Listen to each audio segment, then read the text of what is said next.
वैष्णवजन स्पंदन गांधी विचार के। નમસ્કાર. વૈષ્ણવજન સ્પંદન ગાંધી વિચાર કે ગુજરાત વિદ્યાપીઠના આ પોડકાસ્ટમાં આપ સૌનું હાર્દિક સ્વાગત છે. આજે વાત કરીએ આપણી ભારતીય પરંપરાની અને એમાં વિશેષ શિક્ષણની. આપણે સૌ જાણીએ છીએ કે આપણે અત્યારે જે પદ્ધતિથી શિક્ષણ લઈ રહ્યા છે વર્ગખંડોમાં, આપણી એ પદ્ધતિ નહોતી. આપણે પર્યાવરણની સાથે રહીને, કુદરતની સાથે રહીને, ગુરુકુળમાં રહીને શિક્ષણ લેતા હતા.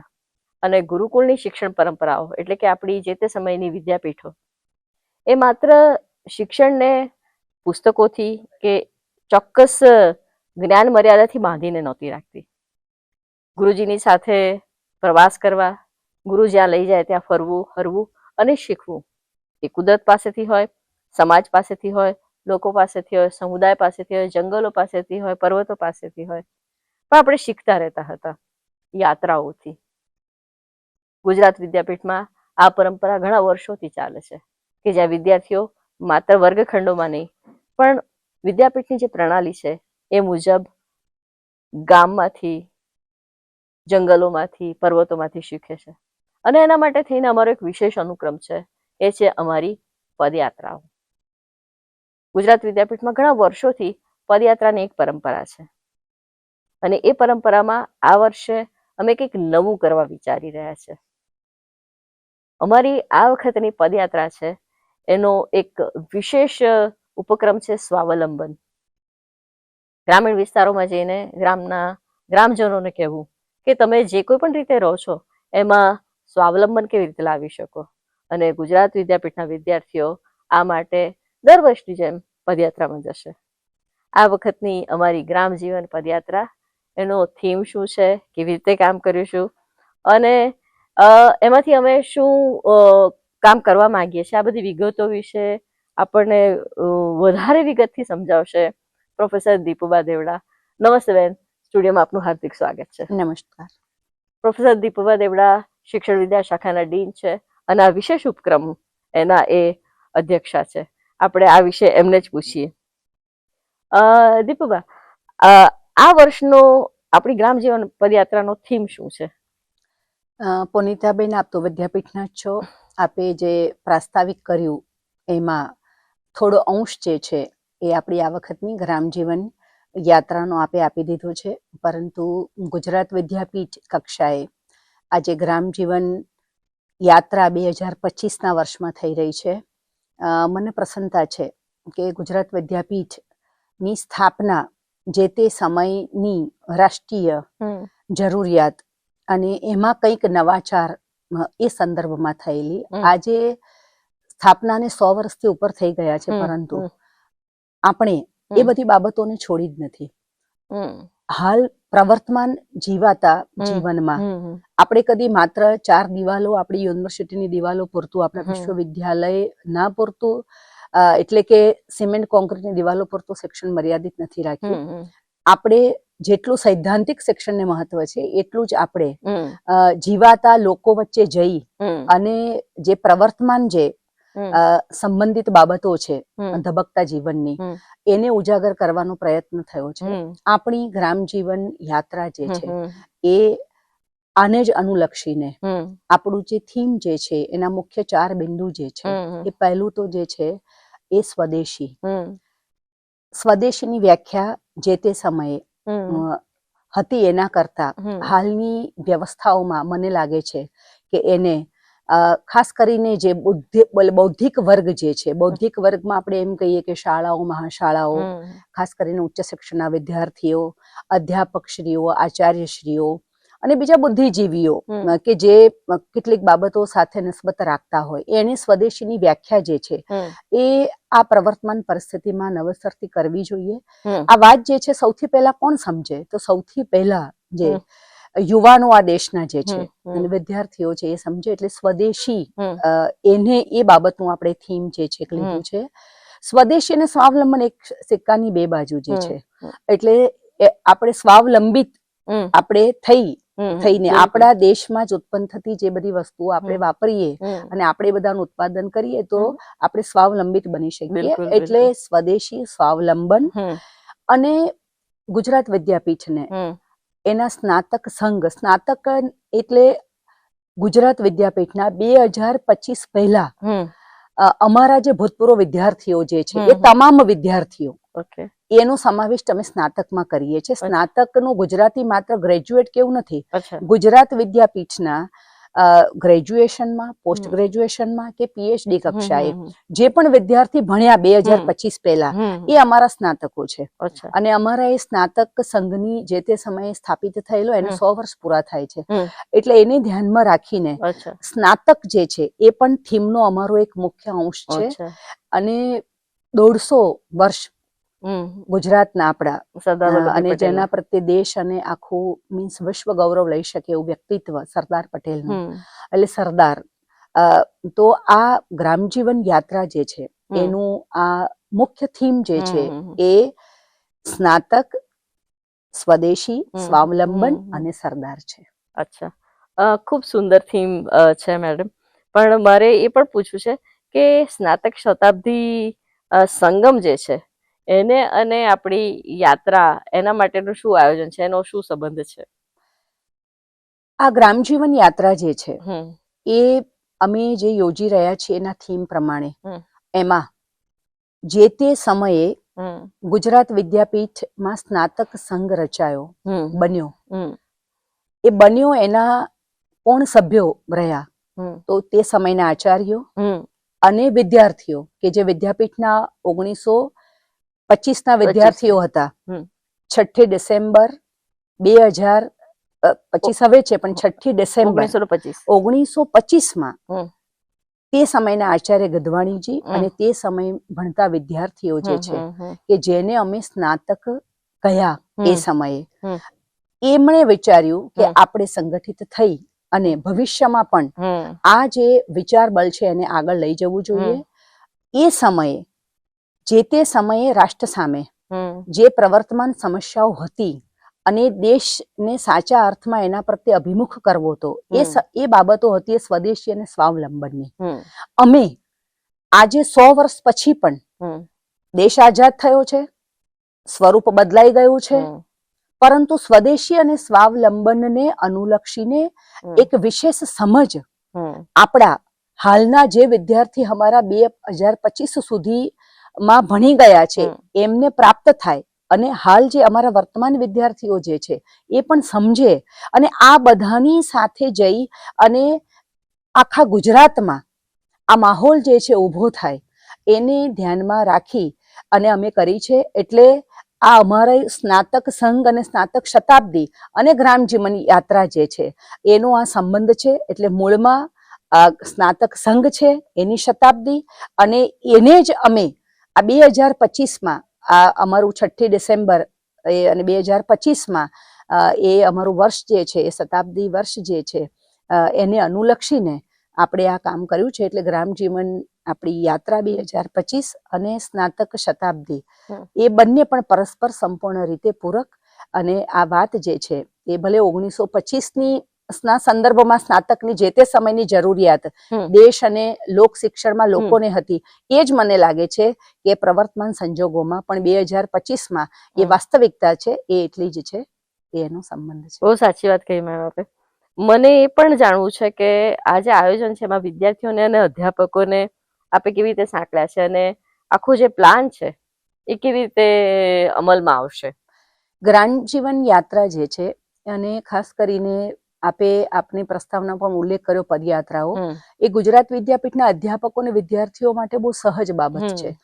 આ કોઈ અમારા માટે વિશિષ્ટ કે એટલે કોઈ અલગ કાર્યક્રમ નથી થઈને, પરંતુ આ દરેક વિદ્યાશાખાના અભ્યાસક્રમના ભાગરૂપે જ છે. કારણ કે સમૂહ જીવન, આ લોક શિક્ષણ, આ અને સમાજ, આ બધી બાબતોને અમે સાથે લઈને જ ચાલનારા છીએ.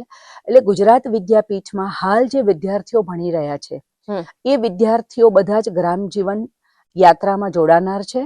અને ગુજરાત વિદ્યાપીઠના અધ્યાપકો એની સાથે સાથે તમામ વહીવટી સેવકો જે છે એ પણ આ બધી બાબતો જે છે એનું અભિન્ન અંગ છે. હમ ખાસ કરીને વિદ્યાર્થીઓને જ્યારે આપણે જોડતા હોઈએ અને હમ, પ્રવર્તમાન વિદ્યાર્થીઓને, અને હમ. અગાઉ વાત થઈ એમ સ્નાતક શતાબ્દી સાથે આનો સંબંધ હોય, અને આ ગ્રામ જીવન યાત્રાનું જે થીમ જે અમે નક્કી કર્યું છે કે સ્નાતક, સ્વદેશી, સ્વાવલંબન અને સરદાર, તો વિદ્યાપીઠ ના વિદ્યાર્થીઓ જ્યારે બહાર જતા હોય ત્યારે એમને આ સમજ જે છે એ પ્રાપ્ત કરી લેવી જોઈએ. એટલે અત્યારે અમારા વિદ્યાર્થીઓ જે છે એની સીધી ભાગીદારી એવી થઈ રહી છે કે જેમ સરદાર 150 છે, તો ગુજરાત વિદ્યાપીઠના ગ્રંથાલયમાં અને બીજા મીડિયાના માધ્યમો દ્વારા સરદાર વિશે અડકલ સાહિત્ય આપણી પાસે છે.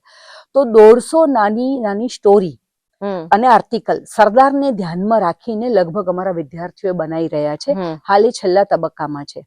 એની સાથે સાથે સ્વદેશી અને સ્વાવલંબનની પ્રવર્તમાન વ્યવસ્થા, દેશની વ્યવસ્થા, હાલની જરૂરિયાત, વિશ્વની વ્યવસ્થા, એ બધાના સંદર્ભમાં એ કઈ રીતે વ્યાખ્યાયિત થઈ શકે એના બાબતના વિદ્યાર્થીઓ જે છે પોતે જે એમની સમજ પ્રમાણે જે સાહિત્ય એમને ઉપલબ્ધ બન્યું છે એમાં ખાસ કરીને અમારા અધ્યાપકો જે છે એને કેટલાક આર્ટિકલ્સ લખેલા છે.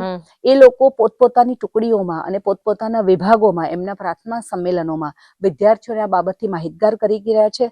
તો આ બધી બાબતો પકડી અને વિદ્યાર્થી અમારો ઉચ્ચ શિક્ષણનો છે એ તો પોતાની પણ સમજ વિકસાઈ અને લગભગ મને લાગે છે કે 100 થી વધારે રીલ્સ જે છે એ અમારા ઉચ્ચ શિક્ષણના વિદ્યાપીઠના વિદ્યાર્થીઓ દ્વારા બની રહ્યા છે અને સીધી રીતે આ બધા જે છે એમાં એટલે સહભાગી થઈ રહ્યા છે. સ્નાતક જે છે અને શતાબ્દી છે અને 100 વર્ષ પૂરા થયા છે અમારી પાસે. આવા બધા સ્નાતકોના લગભગ સંસ્મરણો ગુજરાત વિદ્યાપીઠ અને જે તે સમયે પ્રાણજીવન વિદ્યાર્થી ભવન એમનું છાત્રાલયમાં સમૂહ જીવનના ભાવરૂપે રહેતા હતા એના છે. એ બધા પણ ગ્રંથસ્થ થઈ અને આ બધું કામ જે છે એ અધ્યાપકોને વિદ્યાર્થીઓની સહભાગિતાથી કરેલું છે. એટલે કે માત્ર ગ્રામજીવન યાત્રામાં અધ્યાપકોને વિદ્યાર્થીઓ ત્યાં જઈ રહ્યા છે એમ નથી, એની પૂર્વ તૈયારી રૂપે આ બધા જે છે એ લગભગ છેલ્લા એકાદ મહિનાથી જે છે એના જ પરિપાક રૂપે આજની આપણો આ સંવાદ અને એ આયોજન છે તો એ કરી રહ્યા છે. એ બધી બાબતો એ લોકો આપણા 33 જિલ્લાઓમાં લઈ જનાર છે. અચ્છા બેન, બીજું એ પણ જાણવું છે કે દર વખતે જે પદયાત્રાઓ હોય છે એમાં વિભાગના અધ્યાપકો સાથે વિભાગના જ વિદ્યાર્થીઓ જાય.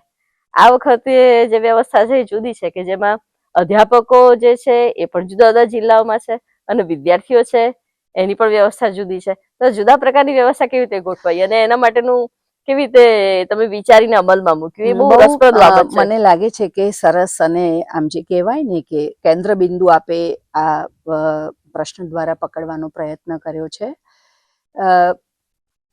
ગુજરાત વિદ્યાપીઠમાં અત્યાર સુધીની તમામ પદયાત્રાઓ કહો કે ગ્રામજીવન યાત્રાઓ કહો, એ બધી જ જે તે વિદ્યાશાખા એના વિદ્યાર્થી એના એટલે મીન્સ અધ્યાપકો એ પૂરતી સીમિત હતી. આ વખતે થીમમાં મુખ્ય સ્નાતક છે અને સ્નાતક એ રીતે આપણે વ્યાખ્યાયિત કર્યો છે કે ગુજરાત વિદ્યાપીઠમાં 1925માં સ્નાતક સંઘની સ્થાપના થઈ. ગુજરાત વિદ્યાપીઠ એનું પ્રાણજીવન વિદ્યાર્થી ભવન અને એના સેક્શનની શરૂઆત મહાત્મા ગાંધીએ આપણે બધા જાણીએ છીએ કે 1920 થી થઈ. તો અમે 1920-25 થી માંડીને અત્યારે 2025 સુધીમાં ગુજરાત વિદ્યાપીઠમાં ભણી ગયેલા ગુજરાતના 18,000 ગામડાઓમાં વસતા વિદ્યાર્થીઓ, ગુજરાતની બહાર દેશમાં જુદા જુદા રાજ્યમાં વસતા વિદ્યાર્થીઓ, કેટલાક વિદ્યાર્થીઓ ગુજરાતના હોય, દેશના હોય, પરંતુ પરદેશમાં અત્યારે સ્થાયી થયા હોય. અમારો એક વિભાગ જે છે આપ જાણો છો વિદ્યાપીઠમાં કે Gandhian study in peace education, એના કેટલાક વિદ્યાર્થી જે છે રાષ્ટ્રીય કક્ષાના છે થઈને, એટલે રાષ્ટ્રીય કક્ષાની સાથે સાથે આંતરરાષ્ટ્રીય કક્ષાના પણ છે. તો આ બધા સુધી આ વાતને લઈને પહોંચવા માટે એવું નક્કી થયું કે આપણે આ વખતે એક ગુજરાતમાં 18,000 ગામડા પરંતુ 33 જિલ્લા છે, તો એક જિલ્લાને પકડો. એ જિલ્લા જે છે એ જિલ્લાની ભૌગોલિક પરિસ્થિતિને ધ્યાનમાં રાખીને એવો ડેટાબેઝ વિદ્યાપીઠ ના પરીક્ષા વિભાગ છે, એકેડેમિક શાખા છે અને વિદ્યાપીઠે જુદા જુદા એવા સ્ત્રોતથી પ્રાપ્ત કર્યો કે જે તે જિલ્લામાં અને જે તે જિલ્લામાં આવેલા તાલુકા પ્લેસ અને તાલુકામાં આવેલા ગામડાઓમાં આપણા આ 100 વર્ષમાં કયા કયા વિદ્યાર્થીઓ ભણી ગયા છે અને હમ. એમનો નિવાસ ક્યાં છે. હમ. એવી જ રીતે રાષ્ટ્રીય કક્ષાએ રાજ્યોમાં હમ. ક્યાં છે, હમ. આંતરરાષ્ટ્રીય કક્ષાએ ક્યાં છે, આ બધો ડેટાબેઝ આપણે મેળવ્યો છે. હમ. અને ખાસ કરીને એના મીન્સ એના જ આધારે આપણે એવું નક્કી કર્યું હમ. કે આ વખતે ટુકડીઓ જે છે ગ્રામ જીવન યાત્રાની એ રીતે બને કે જે તે જિલ્લો, એ જિલ્લાના કોઓર્ડિનેટરનું સુકાન જે છે અમારા અધ્યાપકો સંભાળી રહ્યા છે. મહદઅંશે એ અધ્યાપક શ્રી પણ જે કોઓર્ડિનેટર છે એ જ જિલ્લાના વતનથી છે. એની સાથે સાથે જે વિદ્યાર્થીઓ હાલ અમારા પ્રવર્તમાન ભણે જે છે એ વિદ્યાર્થીઓ પણ એ જ જિલ્લાના છે મહદઅંશે. ઓકે. અને એ બધા વિદ્યાર્થીઓ એ જિલ્લાથી પરિચિત છે, એના ગામડાઓથી પરિચિત છે. એટલે કોઓર્ડિનેટર જે છે, સંયોજક, જિલ્લા સંયોજક એ પણ પરિચિત છે, વિદ્યાર્થીઓ પરિચિત છે. એમને મળવાનું છે કોને? તો એમને મળવાનું છે એને કે એમને બધાને અમે એ જિલ્લા સાથે સંબંધિત અમારા ગુજરાત વિદ્યાપીઠના 2025 પહેલા ભણી ગયેલા, અમારી પાસે 1925-26 થી બિલકુલ ડેટાબેઝ છે, અમારો પ્રથમ પદવીદાન સમારંભ થયો હશે ત્યારથી. તો એની યાદીઓ અમે એમને સંપૂર્ણ રીતે નામ સાથે આપી છે. લગભગ 27,000 ના આવા ડેટામાંથી એડ્રેસ સાથેનો 27,000 નો ડેટા છે અને એમાં 7,000 ડેટા અમારા પાસે મોબાઈલ નંબર સાથેના છે અને 20,000 એડ્રેસ સાથેના છે. એટલે જિલ્લા લેવલની ટુકડી જે છે, જે એના વતનના માણસો દ્વારા સમાવિષ્ટ અને નિર્ધારિત થયેલી છે, એ અગાઉ જે ભણી ગયેલા એ પ્રદેશના અમારા સ્નાતકો, એટલે કે અમારા ગ્રેજ્યુએશન, પોસ્ટ ગ્રેજ્યુએશન, પીએચડી, એ બધા સાથે એ લોકો સંપર્ક કરવાના છે અને એમને વિદ્યાપીઠના શતાબ્દી સંગમ સ્વરૂપે 6 થી 7મી ડિસેમ્બરે આવવા માટે આમંત્રણ આપવા માટે આમ તો પરોક્ષ રૂપે જાય છે, પરંતુ એની સાથે સાથે સ્વદેશી, સ્વાવલંબન અને એની વાતો જે છે એ જે તે માધ્યમિક શાળાઓ અને ઉચ્ચ શિક્ષણની સંસ્થાઓ જિલ્લામાં હશે એ તમામનો સંપર્ક કરી અને કરવાના છે. મને લાગે છે કે અમારા એક અનુમાન પ્રમાણે અંદાજિત અમે 50 લાખથી કદાચ મને લાગે છે કે આંકડો ડબલ પણ થઈ જાય, 1 કરોડ ઉચ્ચ શિક્ષણના અને માધ્યમિક શાળામાં ભણતા ગુજરાતના વિદ્યાર્થીઓ સુધી આ જિલ્લા કક્ષાની અમારી ટીમ અને એ સ્વરૂપે અમારી 33 જિલ્લાની ગુજરાતની તમામ ટીમો જે છે 150 થી વધારે તાલુકા અને 18,000 ગામડા સુધી પહોંચવાની છે. એટલે આ ખાસ ઉદ્દેશ જે છે એને હાંસલ કરવા માટે આપણે આ પ્રકારે આ વખતનું આયોજન કરેલું છે. ખૂબ સરસ, ખૂબ સરસ બેન. દીપુભાઈ આપણને બહુ જ વિસ્તારથી ગ્રામ જીવન પદયાત્રા છે, જેમાં આ વખતનો જે મુદ્દો છે સ્વાવલંબન યાત્રા, એના વિશે વિસ્તારથી વાત કરી. સ્વાવલંબન વિષયને કેન્દ્રમાં રાખીને સ્વદેશીનો પ્રચાર કરવો, સરદાર વલ્લભભાઈ પટેલે 150 વર્ષની ઉજવણી નિમિત્તે શાળાઓમાં અને બીજે બધે ઠેકાણે સરદારની વાર્તાઓ કહેવી, એ બીજી વાત. પહેલી વાત સ્વાવલંબન, બીજું સ્વદેશી, ત્રીજું સરદારની વાર્તા કથાઓનો પ્રચાર પ્રસાર, અને ચોથી અને સૌથી મહત્વની વાત, વિદ્યાપીઠના જે સ્નાતકો જે જિલ્લામાં છે એ જિલ્લામાં રહેતો હાલનો વિદ્યાર્થી એને જઈને મળશે અને એની સાથે હશે તો એ જ જિલ્લામાં રહેતા એના શિક્ષક હશે. આ એક વિશિષ્ટ પ્રકારની ગોઠવણથી આ વખતની પદયાત્રા થઈ રહી છે. 6મી અને 7મી ડિસેમ્બરે આમાંથી ઘણા બધા સ્નાતકો પોતાની માતૃ સંસ્થામાં મળવા આવશે. એ બધા પોતાના વિભાગોમાં જશે, પોતાના શિક્ષકો કયા હતા, કોણ હતા, એની વાતો એ વર્તમાન વિદ્યાર્થીઓને, વર્તમાન શિક્ષકોને શેર કરશે, જાણ કરશે. ગુજરાત વિદ્યાપીઠમાં વિવિધ વિદ્યાશાખાઓ અને અત્યારે જે ઘણા બધા વિભાગો છે એ બધા જ વિભાગો 6મી અને 7મી ડિસેમ્બરે પોતાની જૂની વાતોને વાગોળશે, એકબીજાને શેર કરશે અને કંઈક ગજબનો માહોલ હશે. કદાચ કલ્પના કરીએ તો ખૂબ સુંદર દ્રશ્ય હશે કે જ્યારે વયોવૃદ્ધ હશે કે જુવાન હશે, પોતાના પુત્ર પૌત્રીઓ સાથે આવેલા હશે કે છેલ્લા થોડા વર્ષોમાં અહીંથી ભણીને ગયેલા હશે, પરદેશથી આવેલા હશે કે ગામડાથી આવેલા હશે, પણ એ બધા અહીં મળશે. કલ્પના કરો કે આ કાર્યક્રમ કેટલો સુંદર લાગશે. અમે એમાં વ્યસ્ત રહીશું અને એ કાર્યક્રમ કેવી રીતે યોજાશે, શું થશે અંગેની વિગતો બધું તમને જણાવતા રહીશું. અત્યારે અટકીએ. ધન્યવાદ. નમસ્કાર. वैष्णवजन स्पंदन गांधी विचार के.